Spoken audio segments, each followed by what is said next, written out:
మన లైఫ్‌లో రోజురోజుకి ఎన్నో ప్రాబ్లమ్స్ ఉంటాయి. కానీ కొన్ని సినిమాలు మనల్ని ఇన్‌సైడ్ నుంచి చేంజ్ చేస్తాయి. అలాంటి ఒక సినిమా 'నింగి నేల నాదే'. చిన్నప్పుడు టీవీలో ఈ మూవీ వచ్చినప్పుడు ప్రతిసారి చూసేవాడిని. ఈ మూవీ ఒక లెసన్ లాంటిది. జివ్వా అనే అమ్మాయి ఒక యాక్సిడెంట్‌లో తన 2 చేతులు పోగొట్టుకుంటుంది. అప్పటినుంచి తన లైఫ్ కంప్లీట్ మారిపోతుంది.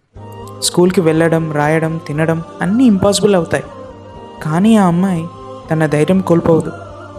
తన కాళ్ళు యూజ్ చేసి రాయడం, తినడం, బ్రష్ చేయడం, డ్రెస్ వేసుకోవడం అన్నీ నేర్చుకుంటుంది. మళ్ళీ స్కూల్ జాయిన్ అవుతుంది. స్విమ్మింగ్‌లో ట్రైనింగ్ తీసుకొని నేషనల్ లెవెల్ ఛాంపియన్ అవుతుంది. ఫైనల్లీ వాళ్ళ అమ్మ అనుకున్నట్టు యూనివర్సిటీలో సీట్ తెచ్చుకుంటుంది.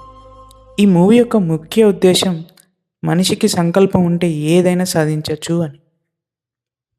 మీరు మా ఛానల్‌కి కొత్తయితే లైక్ చేయండి, సబ్స్క్రైబ్ చేసుకోండి. మీ గోపి టాకీస్.